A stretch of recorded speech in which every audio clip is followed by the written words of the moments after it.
നമ്മുടെ ദൈവം എന്ന് വിളിക്കപ്പെടുന്നതിൽ സന്തോഷിക്കുകയാണോ ചെയ്യുന്നത്, അതോ ലജ്ജിക്കപ്പെടുകയാണോ ചെയ്യുന്നത്? ഇതിനെപ്പറ്റി നമ്മൾ എപ്പോഴെങ്കിലും ചിന്തിച്ചിട്ടുണ്ടോ? കൂടുതൽ ആളുകൾ അതിനെപ്പറ്റി ചിന്തിച്ചിട്ടുണ്ടാവില്ല. കാര്യം സ്ഥിരമായി നമ്മൾ സംസാരിക്കുന്നതോ പ്രസംഗിക്കപ്പെടുന്നതോ ആയിട്ടുള്ള ഒരു കാര്യമല്ലല്ലോ അത്. എന്നാൽ എബ്രായർക്കാർക്ക് എഴുതിയ ലേഖനത്തിൽ 11-ാം അധ്യായത്തിന്റെ 16-ാം വാക്യം, ആകയാൽ ദൈവം അവരുടെ ദൈവം എന്ന് വിളിക്കപ്പെടുവാൻ ലജ്ജിക്കുന്നില്ല, അവൻ അവർക്കായി ഒരു നഗരം ഒരുക്കിയിരിക്കുന്നുവല്ലോ. അപ്പൊ നമ്മൾ ഇന്ന് ചിന്തിക്കാൻ പോകുന്നത്, ആരുടെ ദൈവം എന്ന് വിളിക്കപ്പെടുവാൻ ദൈവം ലജ്ജിക്കുന്നില്ല. അപ്പം ആ കാറ്റഗറിയിലാണോ നമ്മൾ, അതോ ദൈവം ലജ്ജിക്കപ്പെടുന്നു, അല്ലെങ്കിൽ നമ്മൾ ദൈവം എന്ന് വിളിക്കുന്നതിൽ ദൈവം ലജ്ജിക്കപ്പെടുന്ന ഒരു കാറ്റഗറിയിലാണോ നമ്മൾ എന്നാണ് ഇന്നത്തെ വീഡിയോയിൽ നമ്മൾ ചിന്തിക്കാൻ പോകുന്നത്. ഇത് ഞാൻ പറഞ്ഞു വരുമ്പോൾ വളരെ പരിചിതമായിട്ടുള്ള ഒരു കാര്യമായിട്ട് തോന്നും. കാര്യം ഈ എബ്രായർ 11-ാം അധ്യായം അറിയാമെങ്കിൽ നമുക്കറിയാൻ പറ്റും, വിശ്വാസത്തെ പറ്റിയിട്ടാണ് എബ്രായർ 11 മുഴുവൻ സംസാരിക്കുന്നത്. അതായത് പഴയ നിയമം മുതലുള്ള മോശ, നോവ, എല്ലാ ഇങ്ങനെയുള്ള വിശ്വാസ പിതാക്കന്മാരും അവരുടെ വിശ്വാസത്തെ പറ്റി ഒക്കെ പ്രതിപാദിച്ചുകൊണ്ടാണ് എബ്രായർ 11-ാം ആ ഒരു ചാപ്റ്റർ അതിനെ പറ്റിയിട്ടാണ് സംസാരിക്കുന്നത്, വിശ്വാസത്തെ പറ്റിയിട്ടാണ് സംസാരിക്കുന്നത്. അപ്പം വിശ്വാസത്താൽ അല്ലാതെ ദൈവത്തെ പ്രസാദിപ്പിക്കുവാൻ കഴിയുകയില്ല എന്നും എബ്രായർ 11-ലുണ്ട്. മുഴുവനും വിശ്വാസത്തെ പറ്റിയിട്ട് തന്നെയാണ്. ക്രിസ്തീയ ജീവിതത്തിന്റെ അടിസ്ഥാനം തന്നെ, സെൻട്രൽ കോൺസെപ്റ്റ് തന്നെ വിശ്വാസമാണ് എന്നുള്ളതിൽ ആർക്കും ഒരു സംശയമേ ഇല്ല. ഇനി ആർക്കെങ്കിലും വിശ്വാസത്തിന്റെ ഡെഫിനിഷൻ അറിയത്തില്ലെങ്കിൽ, അതായത് ബൈബിൾ സംബന്ധിച്ച് ബൈബിൾ പരമായിട്ട് വിശ്വാസം എന്ന് പറയുന്നത് എന്ത് എന്നതിനൊരു പ്രോപ്പറായിട്ടുള്ളൊരു ഡെഫിനിഷൻ അറിയത്തില്ലെങ്കിൽ, നമുക്ക് വിശ്വാസം എന്നത് ആശിക്കുന്നതിന്റെ ഉറപ്പും കാണാത്ത കാര്യങ്ങളുടെ നിശ്ചയമാകുന്നു. അതായത് എബ്രായർ 11:1 വളരെ പരിചിതമായിട്ടുള്ള ഒരു ഡെഫിനിഷനാണ്. ഓൾമോസ്റ്റ് എല്ലാവരും ഇത് കേട്ടുകൊണ്ടിരിക്കുന്നവർക്കെല്ലാം ആ വിശ്വാസത്തിന്റെ ഡെഫിനിഷൻ കേട്ടിട്ടുണ്ടാവും. വളരെ സിമ്പിളായി പല സമയങ്ങളിലും പറഞ്ഞു പോകുമെങ്കിലും അതിൻ്റെ ഒരു ഡെപ്ത്, ഈ വിശ്വാസം എന്ന് പറയുന്നത് യഥാർത്ഥമായി ജീവിതത്തിൽ പാലിക്കപ്പെടുവാൻ ഇച്ചിരി ബുദ്ധിമുട്ടാണ്. ഒരു പ്രയാസത്തിലൂടെ കടന്നു പോകുമ്പം വിശ്വാസം എന്ന് പറയുന്നത് not a belief in God, അതല്ല നമ്മൾ പറയുന്നത്. വിശ്വാസം എന്ന് നമ്മൾ ഇവിടെ ഉദ്ദേശിക്കുന്നത് ട്രസ്റ്റ് ഇൻ ഗോഡ്.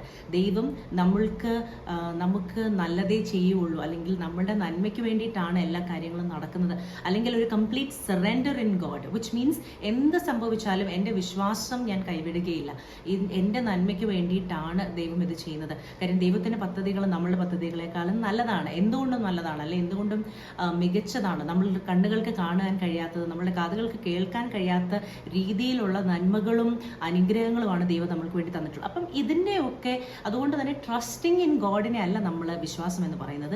ഇങ്ങനെയുള്ള ഒരു അതായത് ഞാൻ ദൈവത്തിൽ വിശ്വസിക്കുന്നു എന്ന് വെറുതെ പറയുന്നതല്ല, ഒരു complete trust and complete surrender ആണ് വിശ്വാസം എന്ന് പറയുന്നത്. അപ്പം നമ്മളിപ്പോൾ ചിന്തിക്കാൻ പോകുന്നത്, അപ്പോൾ ആദ്യമേ ഞാൻ പറഞ്ഞ ഒരു കാര്യം ഓർമ്മയുണ്ടാവുമല്ലോ, നമ്മുടെ ദൈവം എന്ന് വിളിക്കപ്പെടുന്നതിൽ ലജ്ജിക്കുന്നുണ്ടോ ഇല്ലയോ, അതാണ് നമ്മൾ ശരിക്കും ഇന്ന് ചിന്തിക്കാനായിട്ട് പോകുന്ന കാര്യം. എന്നാൽ അത് വിശ്വാസവുമായി വളരെയധികം കണക്റ്റഡ് ആയിട്ടുള്ളത് കൊണ്ടാണ് ഞാൻ ആദ്യമേ വിശ്വാസത്തിന് ഒരു ഡെഫിനിഷൻ പറഞ്ഞുകൊണ്ട് തന്നെ തുടങ്ങാമെന്ന് വെച്ചത്. അപ്പോൾ ബൈബിളിൽ ഉടനീളം നമ്മൾ വിശ്വാസം എന്താണ് അവരുടെ ജീവിതത്തിൽ അനുകരിക്കുന്നതുമായിട്ട്, അല്ലെങ്കിൽ അത് പ്രൊക്ലെയിം ചെയ്തിട്ടുള്ള ഒരുപാട് ആളുകളെ പറ്റിയിട്ട് ബൈബിളിൽ പറഞ്ഞിട്ടുണ്ട്. ഇതിൽ ചില ആളുകളുടെ വിശ്വാസം പ്രത്യേകിച്ച് നമ്മൾ പുതിയ നിയമം എടുത്തു നോക്കുവാണെങ്കിൽ, ചില ആളുകളുടെ വിശ്വാസം ദൈവത്തെ പോലും ഞെട്ടിച്ചിട്ടുള്ള ചില ഏരിയകൾ നമ്മൾ സുവിശേഷത്തിൽ പ്രത്യേകിച്ച് കാണുന്നുണ്ട്. അതിലൊരാളാണ് ശതാധിപനെ അതും ദൈവമായിട്ടുള്ള യേശുക്രിസ്തുമായിട്ടുള്ള ഒരു എൻകൗണ്ടർ അറിയാമെങ്കിൽ അറിയാം. ശതാധിപന്റെ സെർവന്റ്, ഒരു ഭൃത്യന് വയ്യായിട്ട് ശതാധിപൻ എന്നാൽ യേശുക്രിസ്തുവിനെ വഴിയിൽ വെച്ചിട്ടാണ് കാണുന്നത്. അപ്പോൾ യേശുക്രിസ്തു പറയുന്നുണ്ട്, എന്നാൽ ഞാൻ വീട്ടിൽ വന്ന് സുഖപ്പെടുത്താം. അപ്പോൾ ശതാധിപന്റെ വിശ്വാസം കാരണം ശതാധിപൻ പറയുന്നത്, യേശുക്രിസ്തു തൻ്റെ വീട്ടിൽ വരുവാൻ മാത്രം താൻ യോഗ്യനല്ല, എന്നാൽ കർത്താവ് ആ സമയത്തൊന്ന് വിചാരിച്ചാൽ തന്നെ, മനസ്സിലൊന്ന് വിചാരിച്ചാൽ തന്നെ ഭൃത്യൻ സുഖപ്പെടും. അങ്ങനെ ഒരു വിശ്വാസം വളരെ ദൈവത്തെ ആ ഒരു റാഡിക്കൽ ബിലീഫ് വളരെയധികം ദൈവത്തെ പ്ലീസ് ചെയ്ത ഒരു വിശ്വാസമാണ്. അതൊരു 1 എപ്പിസോഡ്. പിന്നെ നമുക്ക് രക്തസ്രാവക്കാരി സ്ത്രീയുടെ വിശ്വാസത്തെ പറ്റി എല്ലാവർക്കും അറിയാം. വളരെ സൊസൈറ്റലായിട്ട് വളരെ കണ്ടംഡ് ആയിട്ടുള്ള, അല്ലെങ്കിൽ വളരെ സബ്ജുഗേറ്റഡ് ആയിട്ടുള്ള ഒരു സ്ത്രീ, ബിക്കോസ് ഓഫ് ഹർ ഡിസീസ്, ആരും അറിയാതെ തൻ്റെ വിശ്വാസം ഒന്ന് എന്ന് മാത്രമുള്ള ഒരു കാര്യം കൊണ്ട് യേശുക്രിസ്തു നടന്നു പോകുമ്പോൾ ആ മുഴുവൻ ക്രൗഡിൻ്റെയും ഇടയ്ക്ക് ചിലപ്പോൾ യേശുക്രിസ്തുവിൻ്റെ ആ ഒരു റോബിൻ്റെ ഒരു സൈഡിൽ എവിടെയെങ്കിലും ഒന്ന് തൊട്ടാൽ, ചിലപ്പോൾ ആ ഒരു ത്രെഡിൽ തൊട്ടാൽ തനിക്ക് ആശ്വാസം ലഭിക്കും, തനിക്ക് വിടുതൽ ലഭിക്കുമെന്നുള്ളൊരു വലിയ വിശ്വാസത്തോടെ കർത്താവിൻ്റെ അടുത്തേക്ക് പോയിട്ടുള്ള രക്തസ്രാവക്കാരി സ്ത്രീ. അതുപോലെ തന്നെ നമ്മൾ ബൈബിളിൽ കനാന്യ സ്ത്രീയെ പറ്റി കാണുന്നുണ്ട്. കനാന്യ സ്ത്രീ ജൂയിഷ് കാറ്റഗറി അല്ലാത്തത് കാരണം എപ്പോഴും അങ്ങനെ യേശുക്രിസ്തുവിൻ്റെ അടുത്തേക്ക്. യേശുക്രിസ്തുവിന് അങ്ങനെ എന്തെങ്കിലും ഉണ്ടോ എന്ന് എനിക്ക് തോന്നുന്നില്ല.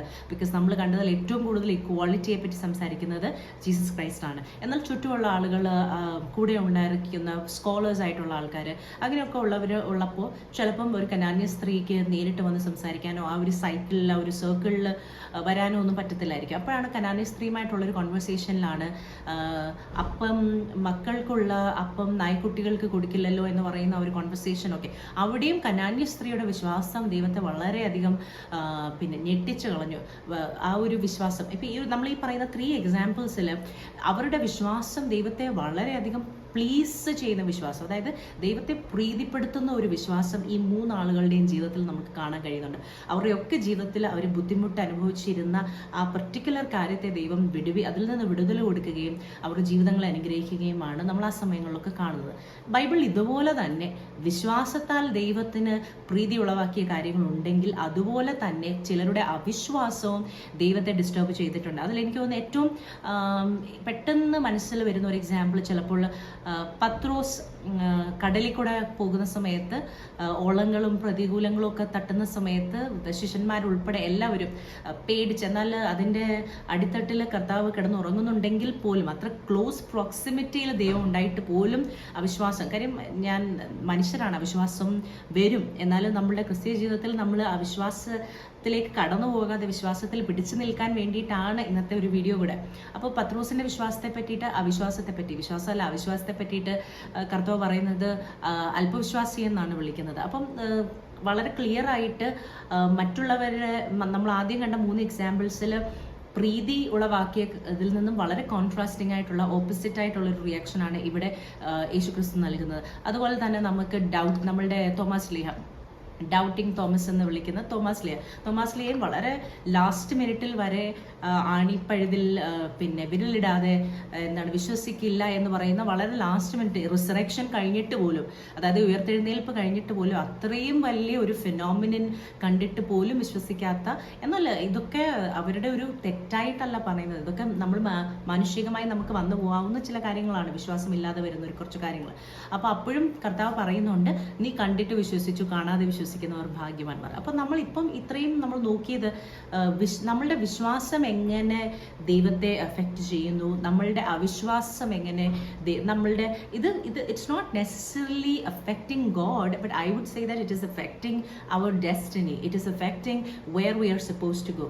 നമ്മൾ അവിശ്വാസം കാണിക്കുന്ന സമയത്ത് I have a feeling that നമ്മളുടെ ആ ഒരു വെയിറ്റിംഗ് പീരീഡ് ഡിലേ ആയിക്കൊണ്ടേയിരിക്കുന്നു. അപ്പോൾ പല സമയങ്ങളിലും നമ്മളെ ആ വിശ്വാസത്തിലേക്ക് കടത്തിക്കൊണ്ട് വരുവാനായിട്ട് നമുക്ക് കൂടുതൽ പരീക്ഷണങ്ങൾ ചിലപ്പം നമ്മളുടെ ആ ഒരു പാത്തിൽ വരുന്ന സമയത്ത് അത് ഡിലേ ആകും. എന്നാൽ നമ്മൾ വളരെ അൺബിലീവബിൾ ആയിട്ടുള്ള, പിന്നെ അൺഫാദമബിൾ ആയിട്ടുള്ള, മനുഷ്യന്മാർക്ക് ചിന്തിക്കാൻ പോലും കഴിയാത്തൊരു വിശ്വാസത്തിന്റെ തലത്തിലേക്ക് പോകുന്ന സമയത്ത് എനിക്ക് തോന്നുന്നു ആ ഒരു വെയിറ്റിംഗ് പീരീഡ് വളരെ കുറയുന്നത് പോലെ തോന്നും. കാര്യം നമ്മൾ ആ ഒരു ഡിഫറെൻ്റ് ആയിട്ടുള്ള ഒരു സ്പിരിച്വൽ റിലേഷൻഷിപ്പാണ് നമുക്ക് ദൈവവുമായിട്ട് ആ സമയത്തുള്ളത്.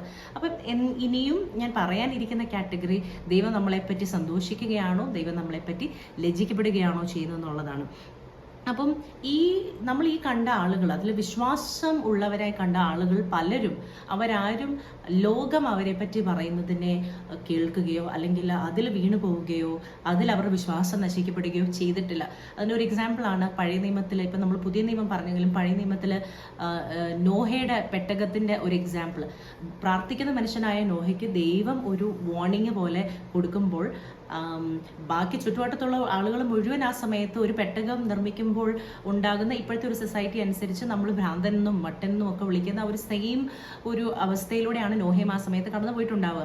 എന്നാൽ ആ സമയത്ത് ലോകം എന്ത് വിചാരിക്കുമെന്ന് കരുതി തൻ്റെ വിശ്വാസം അവിടെ തിരസ്കരിക്കുവാൻ നോഹ റെഡി ആയിരുന്നെങ്കിൽ നമ്മൾ ബൈബിളിൽ ഒരിക്കലും നോഹയുടെ സ്റ്റോറിയെ പറ്റി കാണത്തേയില്ല. അപ്പോൾ അതുപോലെ അബ്രഹാം, അല്ലെങ്കിൽ ഡാനിയൽ ലയൺസിന്റെ കൂടെ, സിംഹത്തിന്റെ കൂട്ടിലിടുന്ന, ഇങ്ങനെ വിശ്വാസത്തിന് എബ്രായർ 11 അതിന്റെ പെർഫെക്റ്റ് ആയിട്ടുള്ള ഒരു ചാപ്റ്ററാണ്. മുഴുവൻ chapter is all about faith. വിശ്വാസം.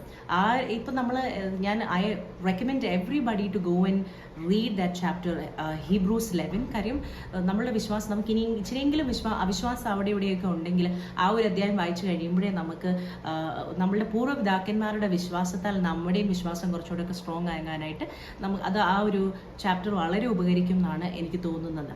അപ്പം ഈ ഒരു എക്സാമ്പിൾസിലൊക്കെ ഇവരെ പറ്റി, ഈ ഒരു കാറ്റഗറി ഓഫ് ആൾക്കാരെ പറ്റിയിട്ടാണ് ശരിക്കും എബ്രായർ 11:16 പറയുന്ന ആകയാൽ ദൈവം അവരുടെ ദൈവം എന്ന് വിളിക്കപ്പെടുവാൻ ലജ്ജിക്കുന്നില്ല. ഇത് ഈ കാറ്റഗറിയെ പറ്റിയിട്ടാണ് പറയുന്നത്. ഏത് കാറ്റഗറി? വിശ്വാസം. അതൊരു അൺയൂഷ്വൽ ആയിട്ടുള്ള ഒരു വിശ്വാസം, നമ്മൾക്ക് ചിന്തിക്കാൻ കഴിയാത്ത തലത്തിലുള്ള വിശ്വാസം. നോഹയുടെ വിശ്വാസം എടുത്താൽ മതി, അല്ലെങ്കിൽ ഡാനിയലിന്റെ വിശ്വാസം എടുത്താൽ മതി, അല്ലെങ്കിൽ അബ്രഹാമിന്റെ വിശ്വാസം എടുത്താൽ മതി.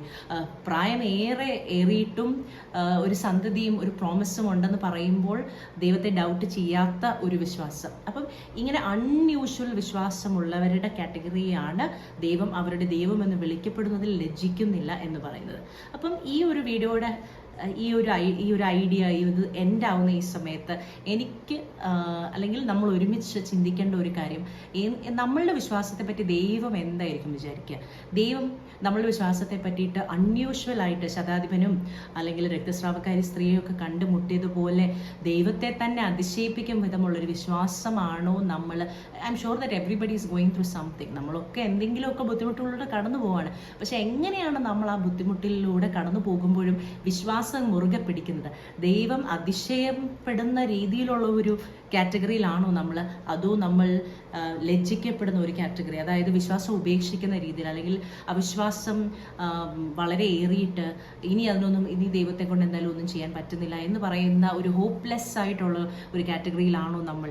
ഇന്നത്തെ വീഡിയോ ഈ ഒരു റിഫ്ലക്ഷൻ നിങ്ങൾ തരട്ടെ, നമ്മൾ അതിനെപ്പറ്റി കൂടുതൽ ചിന്തിക്കട്ടെ. അടുത്ത ഒരാഴ്ചക്കാലം, ചിലപ്പോൾ അടുത്തൊരു വീഡിയോ വരുന്നത് വരെ നമ്മൾ ഈ ഒരു തോട്ടിൽ കുറച്ചും കൂടെയൊക്കെ ഓരോ ദിവസവും ഓരോ ബുദ്ധിമുട്ടുകൾ, എന്തെങ്കിലുമൊക്കെ പ്രശ്നങ്ങൾ, പ്രയാസങ്ങളൊക്കെ ജീവിതത്തിൽ വരുമ്പോൾ ഏത് കാറ്റഗറിയിലാണ് നമ്മൾ നിൽക്കേണ്ടത്, ഏത് സൈഡിലേക്കാണ് നമ്മൾ പോകുന്നത്? ദൈവം ലജ്ജിക്കുന്ന സൈഡിലാണോ, അതോ ദൈവം വളരെയധികം അഭിമാനിക്കുന്ന അതിശയകരമാം വിധം ഒരു കാറ്റഗറിയിലേക്കാണോ നമ്മൾ പോകുന്നത് എന്ന് ഈ ഒരു തോട്ടുമായിട്ടാണ് I would want to leave you all with this thought. അപ്പോൾ ഇതിനെപ്പറ്റി പ്രാർത്ഥിക്കുക. നമ്മളുടെ വിശ്വാസത്തിൽ നമ്മൾ ഏറെ വളരട്ടെ. ഇതൊക്കെ കാര്യം ഈ പരീക്ഷയും ഈ ബുദ്ധിമുട്ടുകളും ഒക്കെ സഹിച്ചു വരുന്ന സമയത്താണ് നമ്മളുടെ മൊത്തത്തിലുള്ള ഒരു ബിലീഫും എക്സ്പീരിയൻസും സ്ട്രോങ് ആവുന്നത്. അപ്പോൾ ഈ ഒരാഴ്ചക്കാലം ദൈവം എല്ലാവരെയും വിശ്വാസത്തിൽ വളരുവാനായിട്ട് അനുഗ്രഹിക്കട്ടെ, അനുവദിക്കട്ടെ. അടുത്തൊരു വീഡിയോയിൽ കാണുന്നത് വരെ ഗോഡ് ബ്ലെസ് യു.